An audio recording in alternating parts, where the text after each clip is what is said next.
Hello, everybody. This is Chichihiro, and welcome back to another episode of my playthrough of 9 Hours, 9 Persons, 9 Doors. Guys, this is it. We're here. This is the beginning of the end. This is our last playthrough. Oh, it makes me so sad to think about it that way, but it is. It's the last playthrough that we're doing of this game in this channel because there's nothing else to see. We've seen all the endings except this one, and I'm gonna miss this game so much, but at the same time, we have to see it through. I'm so curious to see what's gonna get revealed and what kind of things we're gonna learn because, okay, so right now, in my mind, the biggest question that still remains is Lotus, right? She's a great character. I love the way she's written, I love her role in the story, but she's the person that we know the least about. And she's the person whose connection to the Nonary game is, so far, only a theory. You already know what it is. I've already mentioned it before, and actually she kind of led on something very big at the end of the previous route. We did the axe ending, by the way, and holy shit, guys, that was crazy.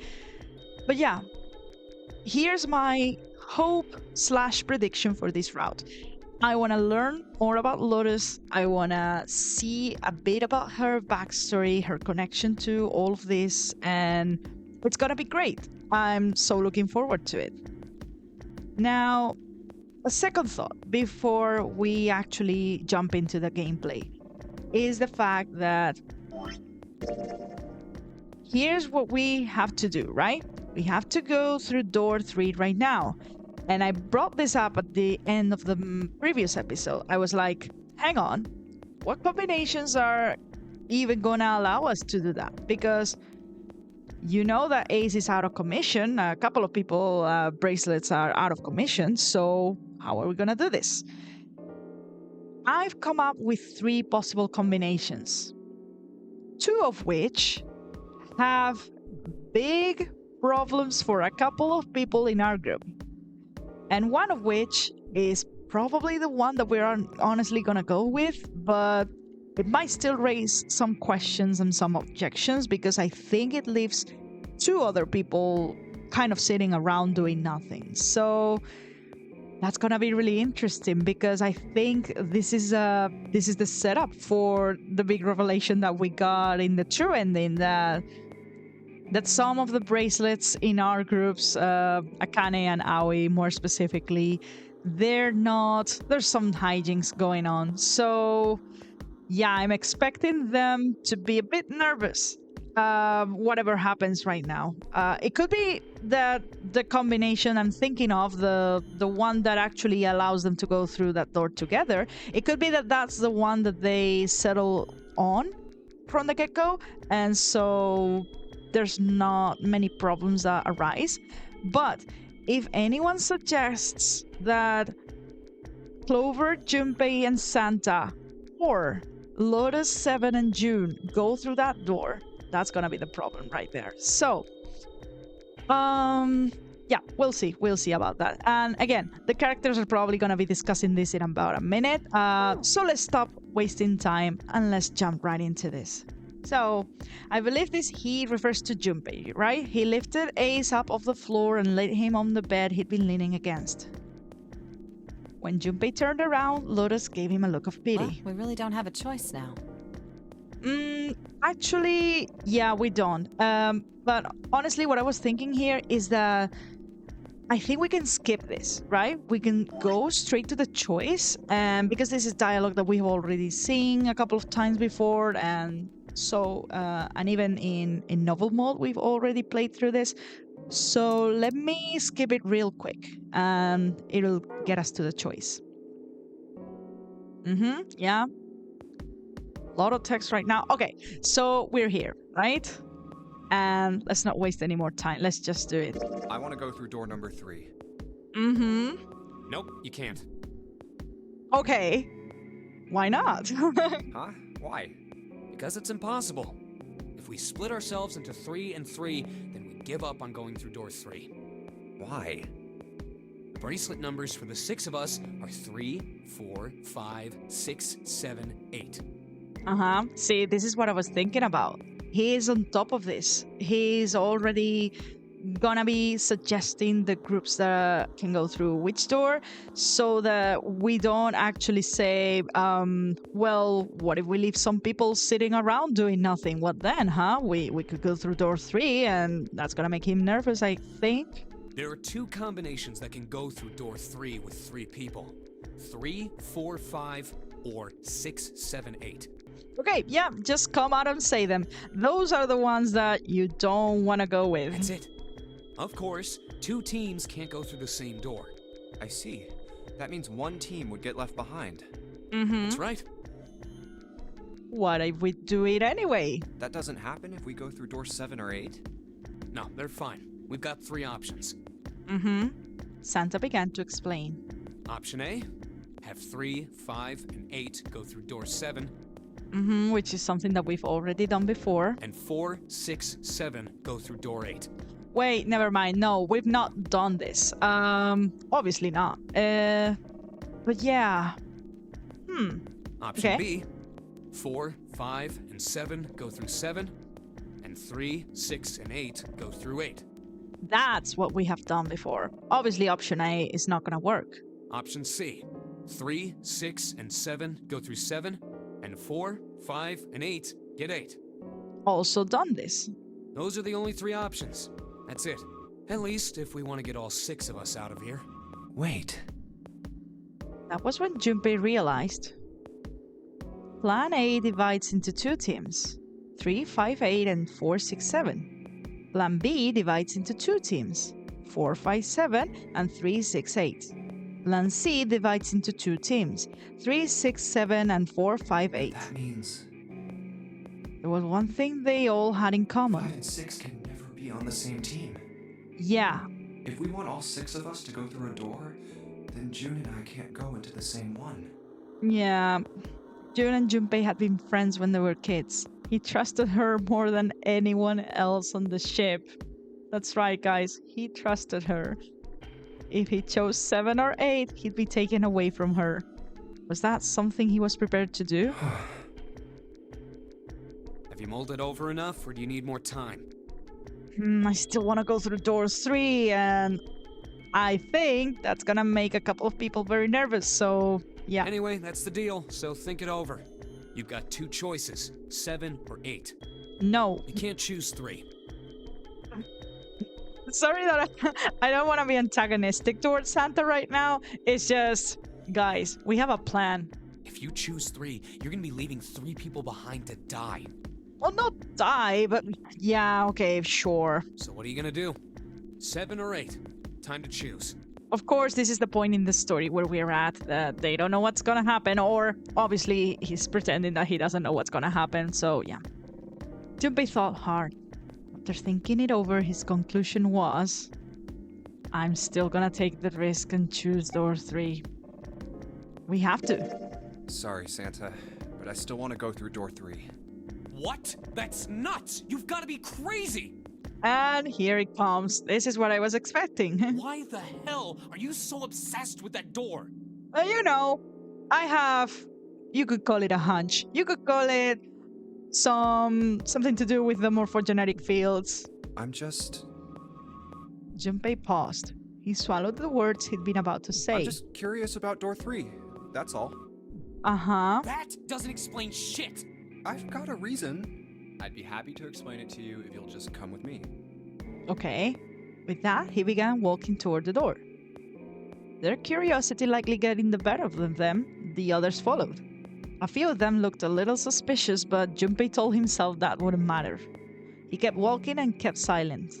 Eventually, they arrived at the number 3 door. Junpei stopped. I'm curious about the red. Okay. 7, would you mind authenticating for me? Why? Please, just do it. He stared at Junpei for a moment, then grunted and laid his palm heavily on the scanner. Happy? Yeah, thanks. Okay. The number 7 has been entered into the red. I wonder where this is going. Next is June. Please touch the red just like 7 did. Uh-huh. Oh. Oh no, they're not gonna want to do this. Junpei, what are you trying to figure out? Uh-oh. Yep. I think Junpei thought about his answer for a moment. I might have found another way out. Okay. What? Really? That got them excited, just as Junpei had intended. Now please, June. Oh, okay. Oh, this is risky. 7 plus 6, 13. 1 plus 3 equals 4, but we know that that's not really what's in here. With those two numbers in the red, Junpei had what he wanted. He casually placed his own hand on the scanner, and the third asterisk blinked on. Okay, so right now, if he also gets Santa to do this, they have averted that crisis. 4 plus 5 equals 9. All right. The only people who haven't authenticated now are Santa, Clover, and Lotus. Mm-hmm. So, what's your point? You don't get it. Think about it. Huh? What's the sum of your number and Clover's? 12. And what's the digital root of that? 3. Which is Santa's number. Uh-huh. By the way, Lotus, what's the number that's currently in the red? 7 plus 6 plus 5 equals 18. It would be 9, right? Mm-hmm. But it's not. Yes. And what will the digital root be if you add 3 to that? Right. 3. The door's number. There you go. Hey, wait a minute. What the hell are you up to? I'm not up to anything. You know, just some funny business. I'm just waiting. Waiting for what? I'm waiting for the balance to shift. Oh? Hold on. Santa, or Lotus and Clover. Once one of you moves, the others won't have a choice. Uh-oh. So I'm waiting. Junpei laid his hand almost casually on the lever. You son of a bitch! You tricked us! Oh? All that stuff you were going on about is all bullshit! Bullshit. Huh. I don't think so. Didn't I tell you I'd figured out another way to get out of here? This is it. Uh-oh. Why the hell would you do something like this? Junpei glanced at June. Junpei? You did this just so you could go through the same door as June. Oh, goodness gracious. So... I don't know. What is Junpei thinking about? Is that really it? Or has he really, figured out that there's something suspicious? Because, going back to the same topic of morphogenetic fields, I don't think the game obviously, accounts for the fact that you already know about this, but that would be interesting, wouldn't it? That's it? Santa was furious. His face was red and flecks of spit flew from his lips as he spoke. Junpei closed his eyes calmly and then opened them again. Who's it going to be? Santa or Lotus and Clover? Shit! Let's go, Clover. Oh! Huh? Oh, we just leaving Santa behind. Oh, my goodness. Lotus leapt forward. He grabbed Clover by the sleeve and ran for Junpei and the door. Fuck! Caught by surprise, Santa froze for a moment, then shot forward like a bullet from a gun.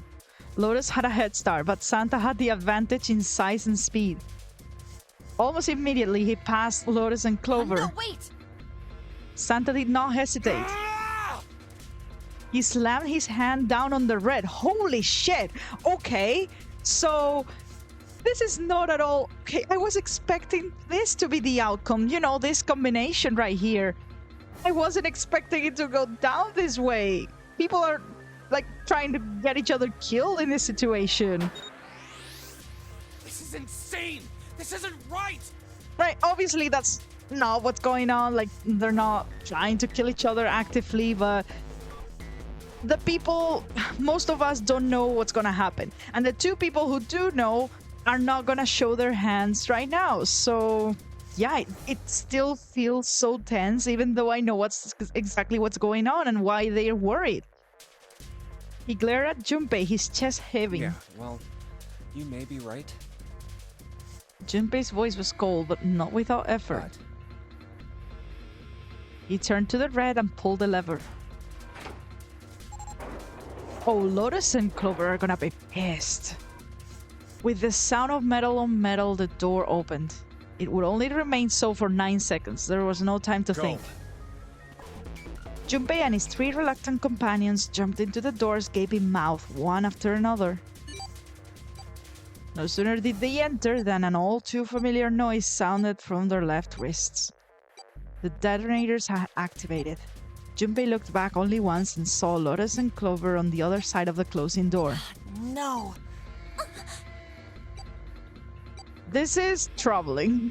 They stood still, stopped where they had been when Santa reached the red. The defeat and desperation on their faces tore at Junpei's heart. Then the door closed and they were gone. You son of a bitch, Junpei! This isn't fair! Oh, he's also pissed, obviously. Santa rounded on Junpei, lightning crackling in his eyes and his knuckles white. Do you realize what you just did? You leave them out there, and they can't... Shut it! That's enough! It hadn't been Junpei that spoke, but Seven. We gotta find the dead or none of this is gonna matter! Yeah. The clock was ticking. But also, at this point, haven't they also figured out that there's no way we're getting split right here? Because we still need to get a digital root of 9 to get through the last door. Or maybe that's just what they are about to say. Anyways, the dead was their only chance at survival. Unless they could find it and deactivate their detonators, the 4 of them would We be... got less than a minute left! No time for screwing around! Get moving! Damn it! You and I are not done yet, bastard! They scattered and began to scour the room. The deactivation device was nowhere to be found. Where the hell is it? Oh, we know where it is. Corridors stretched down in 3 directions, but everyone was blocked off by a wall of metal. There was only one way out. One other door. Over there! It's gotta be behind the door! Seven ran for the door, a rusty iron thing. His large hands grabbed hold of the handle and pulled. Damn, it's pitch dark inside. Yeah, you don't want to see what's in there. Can't see a thing! Junpei stuck his head through the door and looked around the room. No, wait! Almost immediately, he spotted the blinking red light on the right I wall. found it! The dead's right over here! Uh-huh. He stepped into the room. Ugh. Yeah. Ew, no, I hate this. What? The floor's slippery! Yeah, be careful. He stopped and glanced down at his feet. What was... Hey! What the hell are you doing? There's something...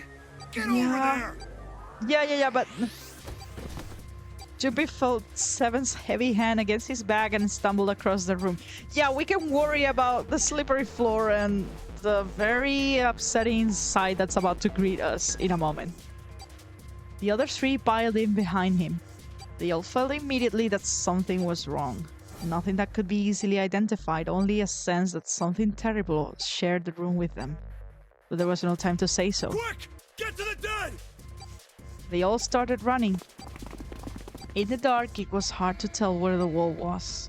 All they could see was a tiny red light blinking at them over and over and over. There it is! Oh, look at this, it's splattered with blood. In quick succession, they all slammed their hands against the scanner panel. Yeah. Okay. So... Seven leaned against the wall, gulping air. As his breathing began to return to normal, he glanced at his left wrist and grunted. It stopped. It stopped. Yeah, good thing it did, huh?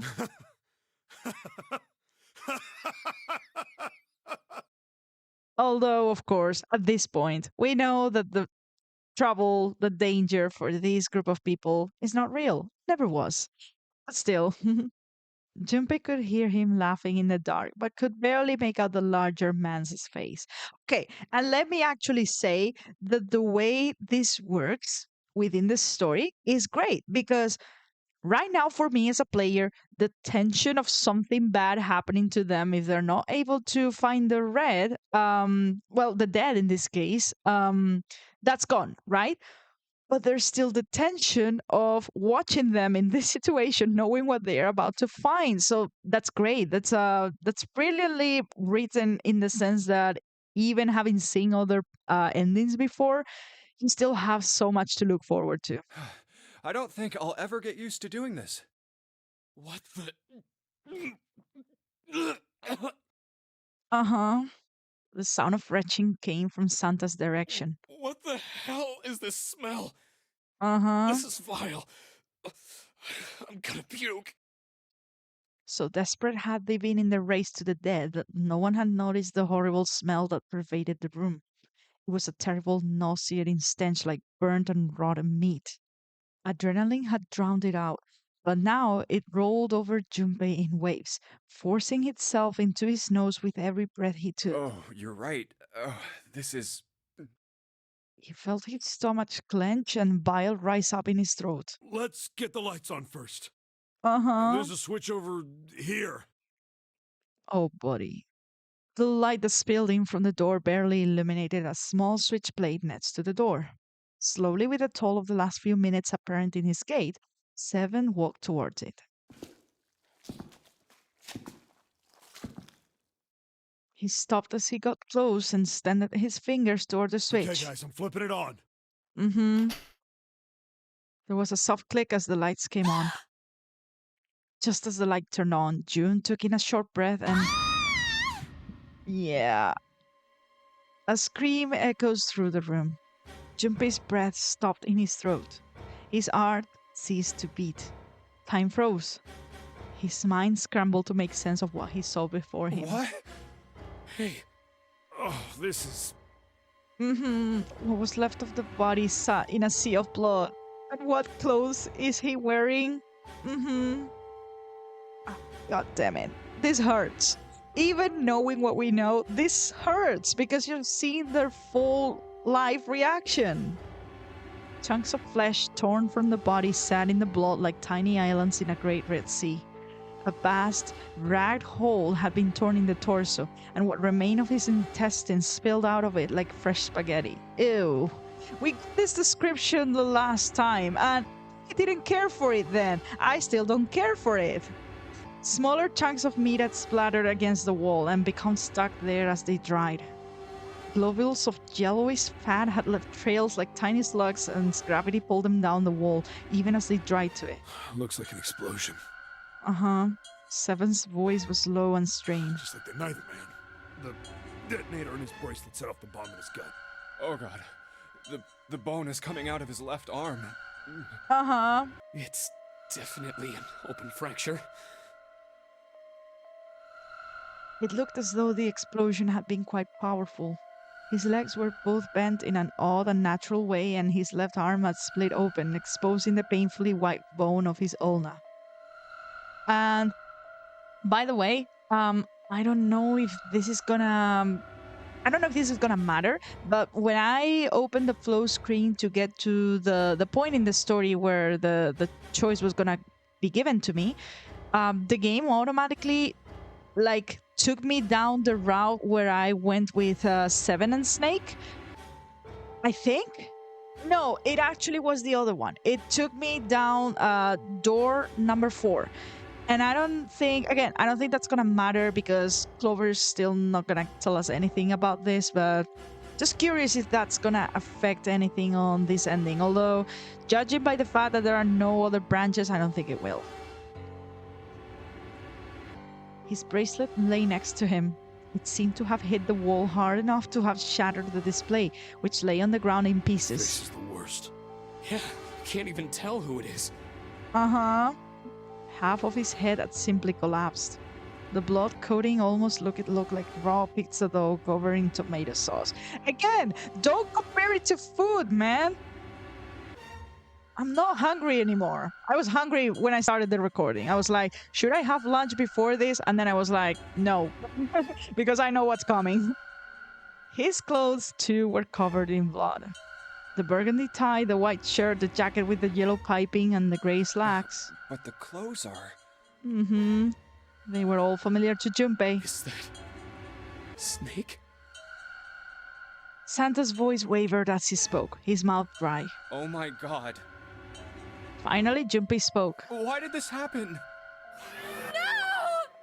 Oh my goodness. Suddenly, June was screaming, her voice broken. It was an eerie scream full of insanity and not entirely human. No! Oh no. She shook her head violently and grabbed fistfuls of her own hair. Junpei could hear the sound of her tearing. Stop! Calm down. He grabbed for her wrist.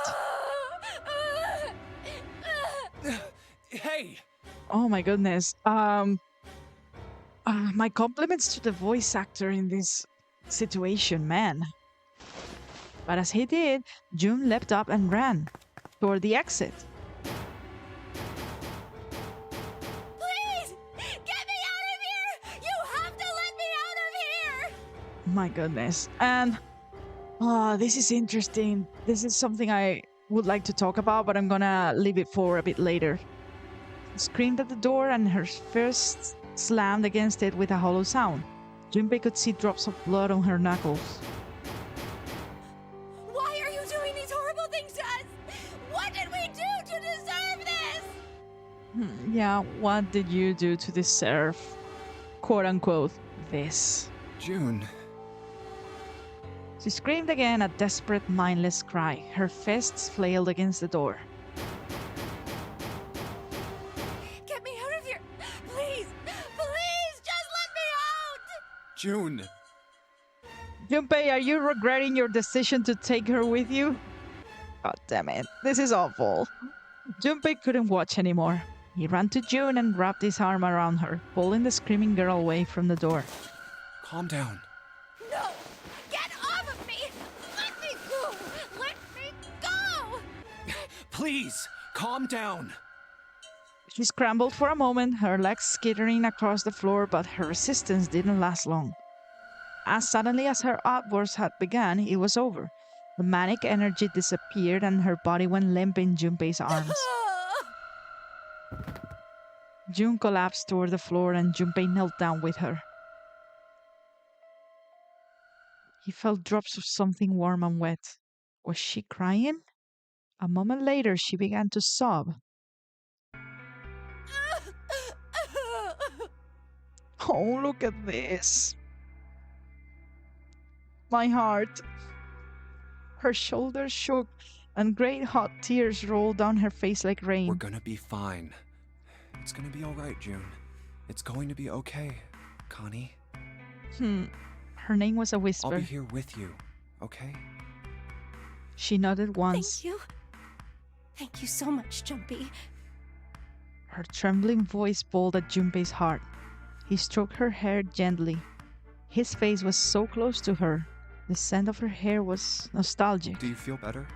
Yes, but I'd like to stay here. For a little while, at least. Junpei's body is so warm. Oh. She's trying to cling to this feeling. Several minutes passed before June's tears had dried. Junpei stood up. He bent down, put his arms under June's, and helped her to her feet. They didn't speak. Neither did Seven or Santa. Person was dead. They had died in that room in a terrible way. Junpei knew there was no way he could make himself forget that. There was no way any of them could forget it, but mourning would do no good. They spread out to search the room, but each felt as if their heart was made of lead. We better get to it. Okay, so... Oh! Hello? That's different. Hold on. Okay. Before we actually start looking around this place, thoughts. First of all, look at that screen. So, I've been told something about that screen, right? During my first playthrough, it was always Junpei on that screen. And I thought, oh, that's cool. It reminds me of Ace Attorney. Then, during my second playthrough, where I actually changed from adventure mode to novel mode, Junpei was suddenly gone. And I was like, is my game glitching? Because I remember he showed up there before. But I didn't know what to make of it, so I just ignored it. Now, I was told that it's supposed to be empty when you're playing through novel mode. because novel mode is another way to say this is Akane's vision. Holy shit. And she's only showing up now because we've played through the true ending, right? Like, that's gotta be it. Holy shit, that's great. That's a great detail right there. I like that. I really, really like that. I was not expecting that. Oh, all right. Okay. And speaking of June, Akane, right? This whole section. So I complimented the voice actress. I also have to compliment the, within the narrative, Akane as an actress herself. That was a very convincing role that she's just played. But I don't think all of it is necessarily, fake. Let me tell you what I was thinking about. So, this whole Nonary game could have had two outcomes, yeah? Outcome number one, Gentaro pisses his pants, confesses in front of the camera, and possibly none of the, the Cradle Pharmaceuticals execs have to die. Outcome number two, the violence route. Gentaro is not gonna play by the rules and he's gonna, do the murders that Akane and Aoi predicted to save his own skin. The death of the ninth man, that was their first confirmation that this is how things were gonna be. This is what they were gonna do, and obviously the whole Snake and Nijisaki switch around was still gonna be taking place. So she's aware that obviously there was gonna be a dead body here. She's aware of everything because they've done this behind the scenes.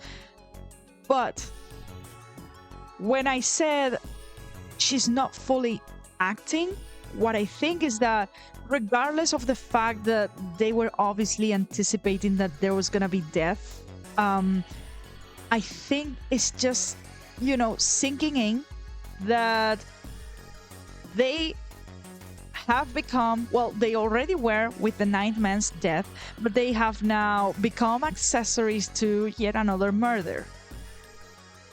Possibly not how they wanted things to turn out, even if they were probably gonna turn out that way and they rigged it so that they would turn out that way. I mean, at some point you're just responsible for putting a bomb inside some guy's stomach. But still, I think her being upset, like not to the extent that she's displayed, but her being upset to a degree, that's a genuine reaction right there. I don't know if my interpretation is like, you're probably gonna scream at me at the comments like, no, she doesn't really care about any of this. I'm not saying that she cares about killing someone like Nijisaki specifically. I'm saying, as the kind of moral weight on her own conscience. This whole thing is still like something heavy and something major that they have to carry with them the rest of their lives. But yeah, I don't think it's easy for her. Anyway, so that was my thought. That was what I was gonna say. And I think this is actually as good a place as any to stop this episode, because holy moly, that was a lot. And guys, thank you so much for watching. Don't forget to like, comment, and subscribe if you're enjoying this playthrough. And I will see you in the next episode. Bye for now.